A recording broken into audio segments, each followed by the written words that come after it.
Well, good morning, good evening, or good afternoon, whatever your current life situation is. Hello, YouTube. This is Jeffrey Kite back again with another episode of Kite's Curiosities. Coming back at you today. Today's episode is going to be a comic book review, a two-part miniseries from 1991 called Armageddon 2001. Now, this comic book series, is kind of an infamous one. There's been lots of reviews done on YouTube about this comic book series, this two-part series, and it's rather infamous, and one hasn't been done in a long time, which is why I'm doing a review today on it, to maybe catch some newer, younger readers up to speed on some different things, and to maybe put this back into the limelight. This comic book series, it's a two-shot comic book series here, but also between May of 1991 and October of 1991, there was a bunch of tie-ins from various comic book annuals that DC would put out for different titles of their comics with some of the different characters.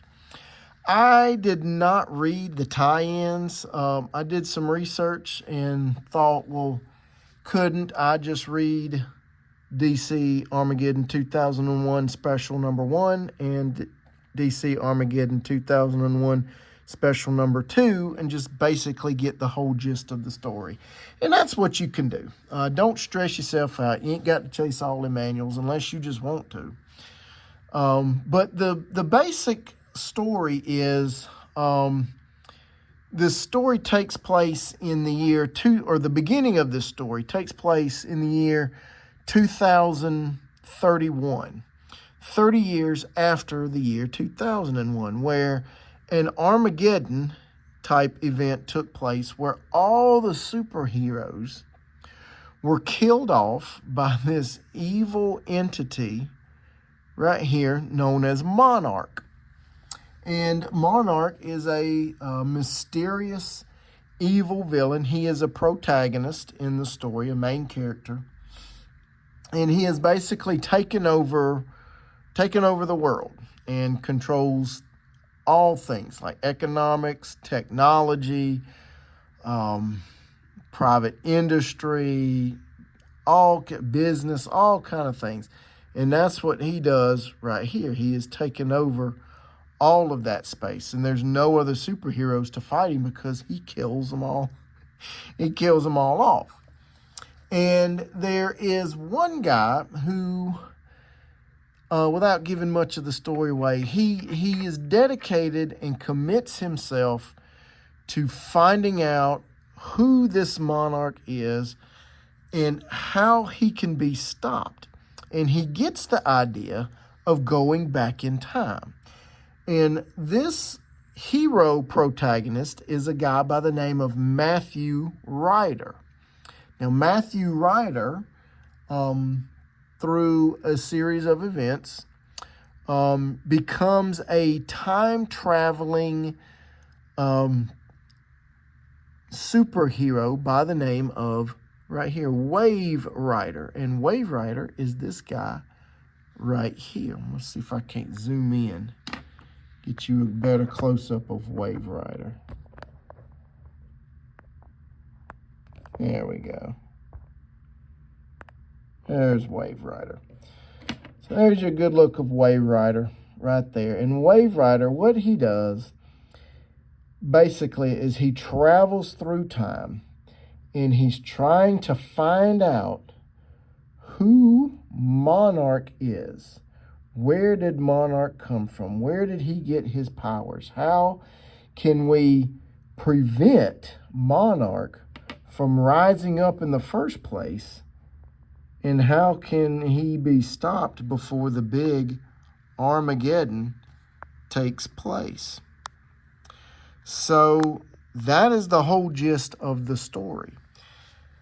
And it goes through all the different annuals and all the different timelines and things of that nature. And in Armageddon 2001 issue number 2, Monarch reveals himself.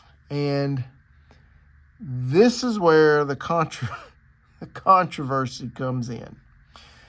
Apparently, it was supposed to be one particular superhero that was going to be Monarch, and it was going to, have this big finale, big finish to the end of this run.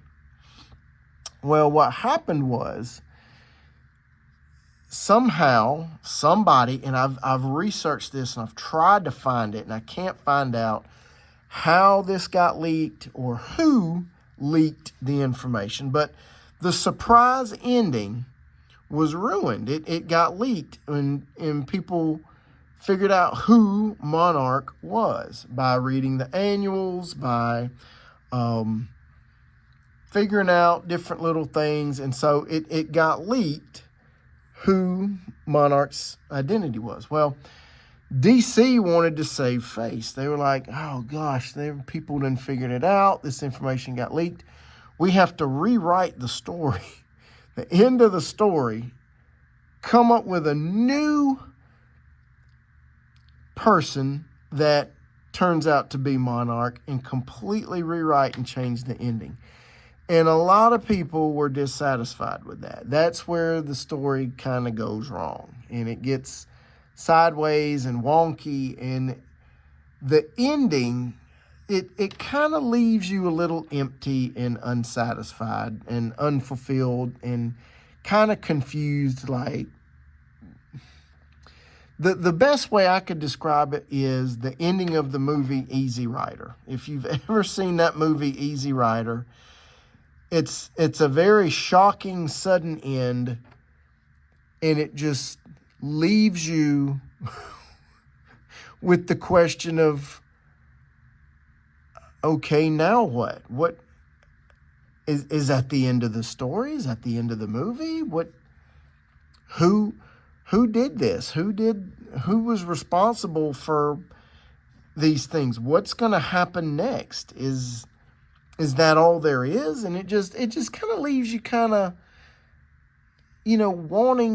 wanting more. And it does offer you more. They did continue this Armageddon storyline in, I can't remember the name of it, but it turns out, according to reviews, that's even the sequel to this doesn't really resolve anything. So it's just kind of a story that starts off with a lot of promise but falls flat.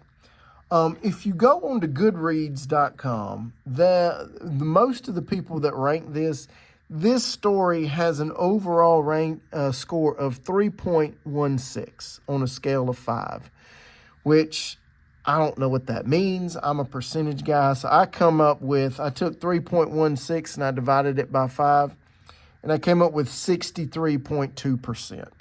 So I think that's a 63.2% approval rating, which ain't bad. I mean, it's better than half. So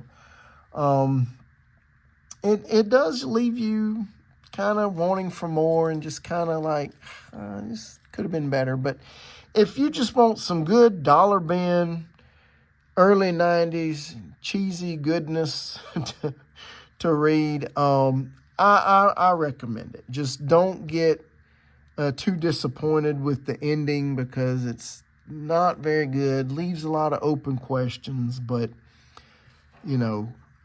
maybe somebody will come along one day and tie all that up, in a nice, neat little package, and kind of redo the story and answer all the questions that us comic folks have. So, but anyway, that's it. Have you read Armageddon 2001? What was your opinion of this cult classic, so to speak? Did you like it? Did you not like it? What do you rank it, and what are your thoughts on this story? I would love to hear about it down in the comments. As always, folks, like, comment, subscribe, do whatever you want to do. Till next time, y'all take care now. Have a good one. Bye.